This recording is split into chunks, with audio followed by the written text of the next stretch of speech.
Hey guys, how's it going? Michael Troy here, and today we're going to be looking at Secret Wars 2. Alright, how great is this? So this is the 9-issue limited series. No spoilers though, because I don't have the last issue. So just for comparison's sake, I do have issue 2 from the first series just randomly thrown in here. I don't know why. So we're going to go through that real quick first. So this is from the first series. It was accused of being just basically a commercial for a toy line, but Jim Shooter wanted it to have more gravitas, so there was a mandate that there be real change in your comic book as a result of this series to show that it was like a real thing. And that's where, well, we'll get to it. But anyway, so written by Jim Shooter, penciled by Mike Zeck, inked by John Beatty, lettered by Joe Rosen, and colored by Christy Shield. So this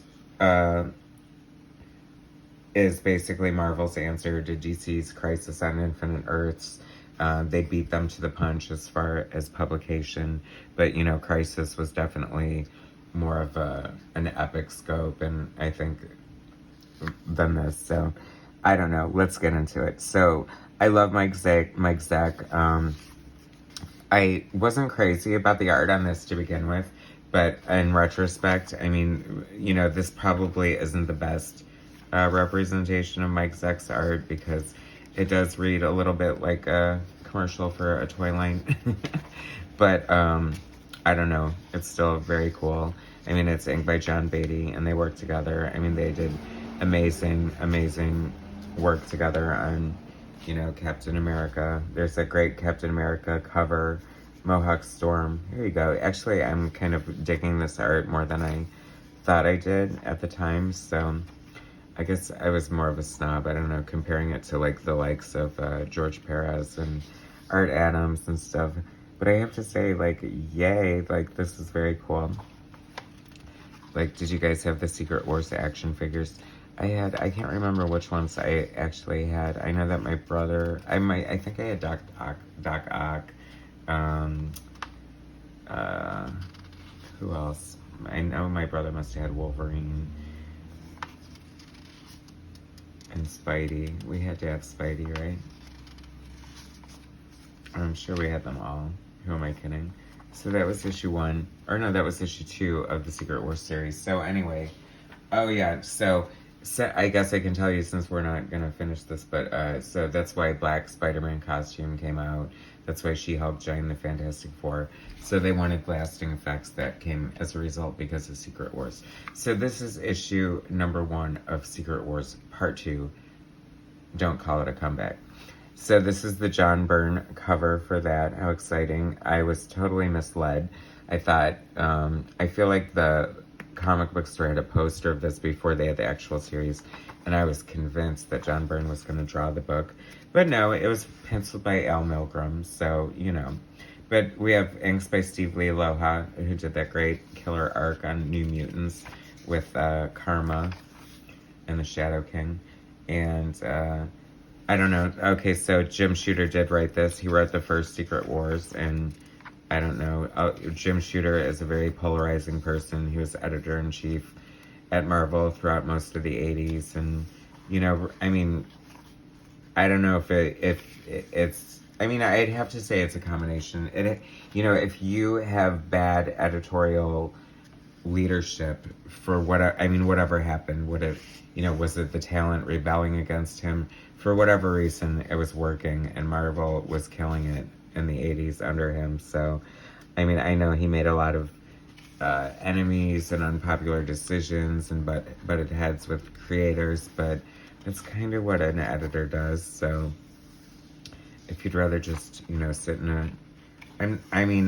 you know, it's like one hand washes the other. It's like you need editors, but, you know, I don't believe in heavy-handed editing. I believe in elevating people and making them better and making them their best rather than just poo-pooing their ideas or mandating or trying to restrict them creatively for your vision. I mean, it's the Marvel Universe. I say whatever benefits the whole thing. So that was issue 1. So the Beyonder, I mean, what's the gist of this? the Beyonder wants to know what it's like to be human. I basically think that sums it up. So this is issue 2. We got Al Milgrom still penciling.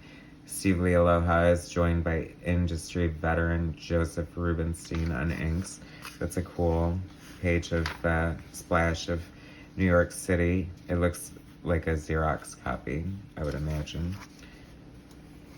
No one in their right mind would go through the time to do all that with ink when you can just as easily.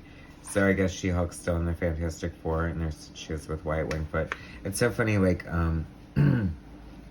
it's so plain, and like, you know, Jim Shooter was very much into storytelling and, you know, the straightforwardness of comic books, I think.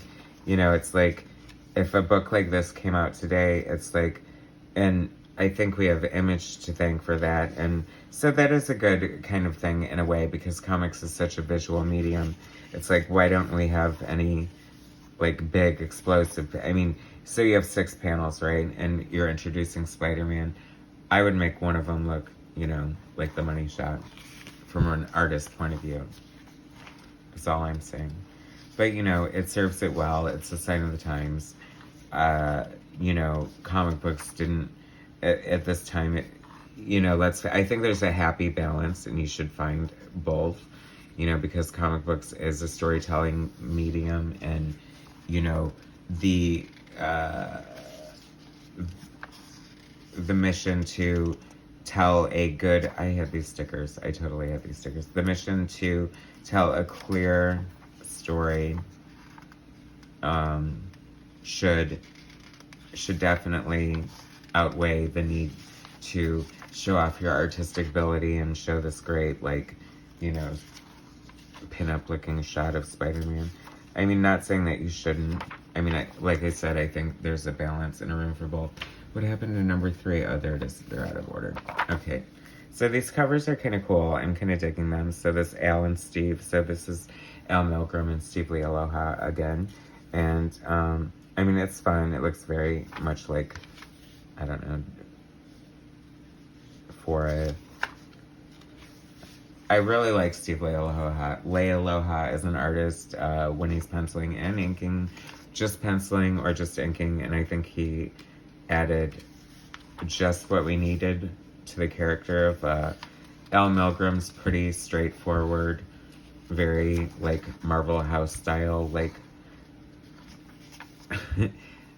could I say, be less flattering, like, utilitarian sort of aspect to it.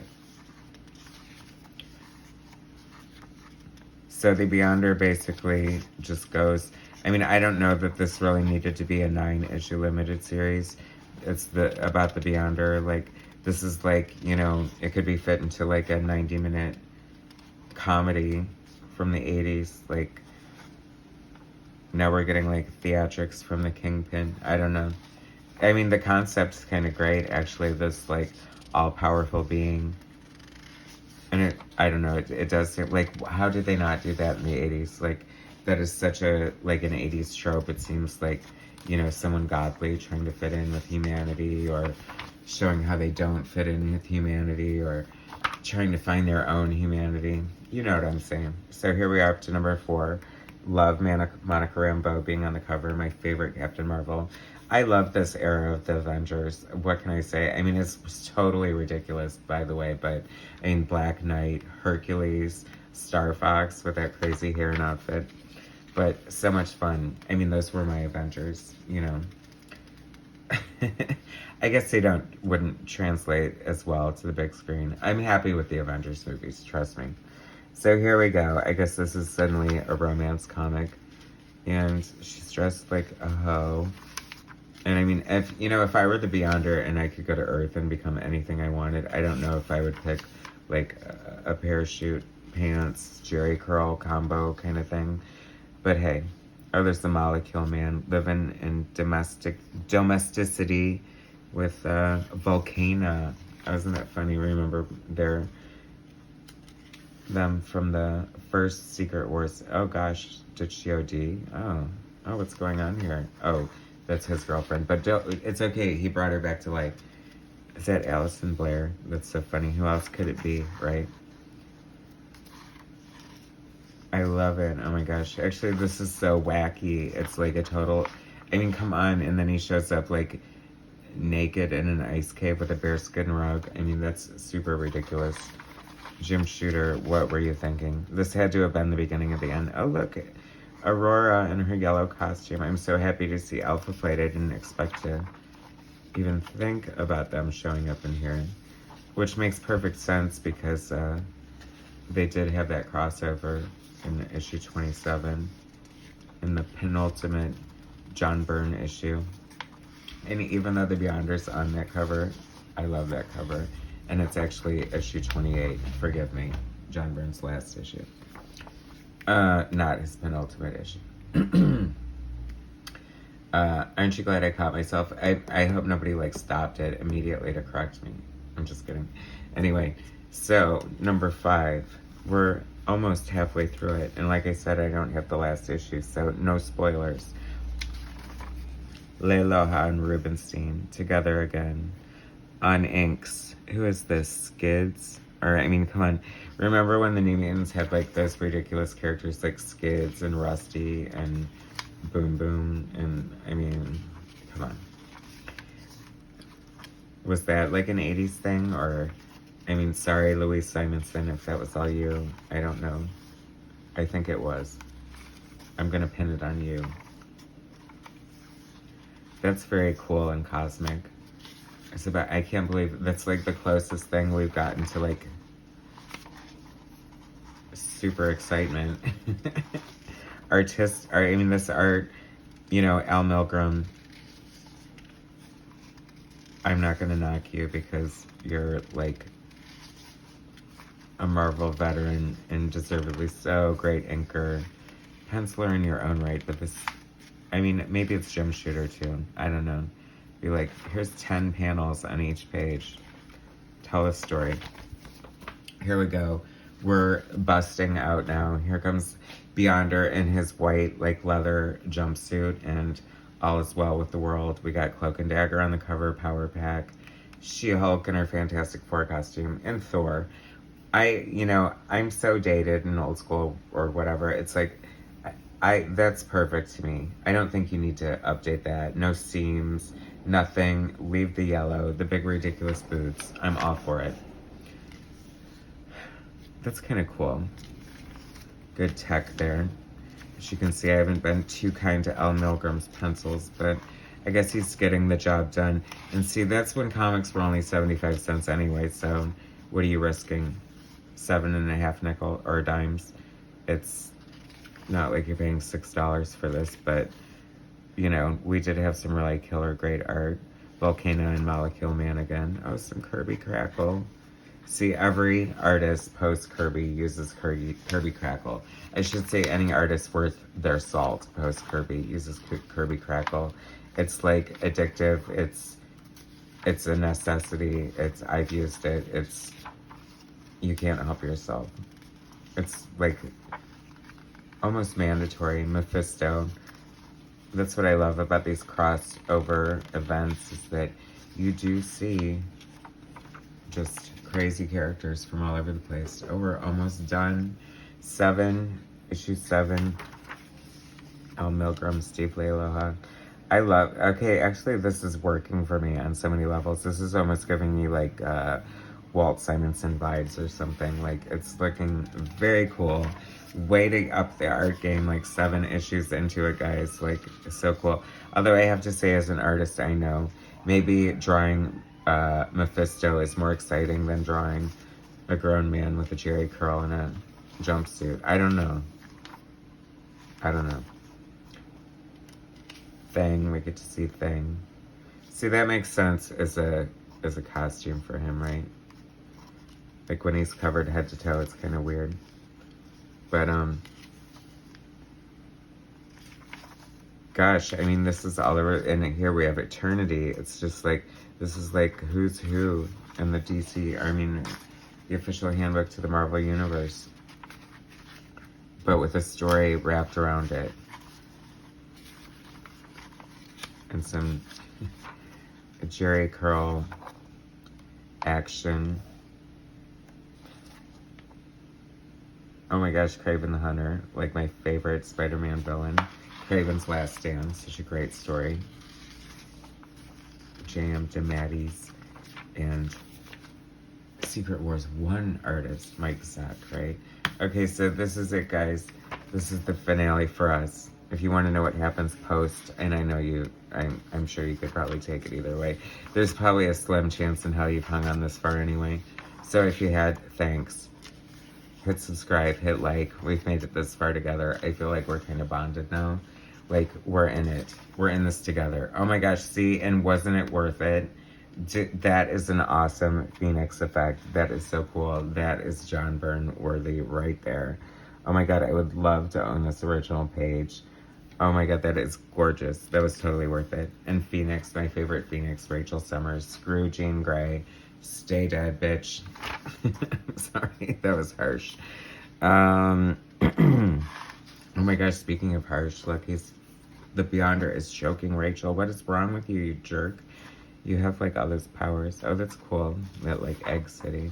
Gosh, maybe I need to give this like a thorough reread because there's some funky crap going on in here.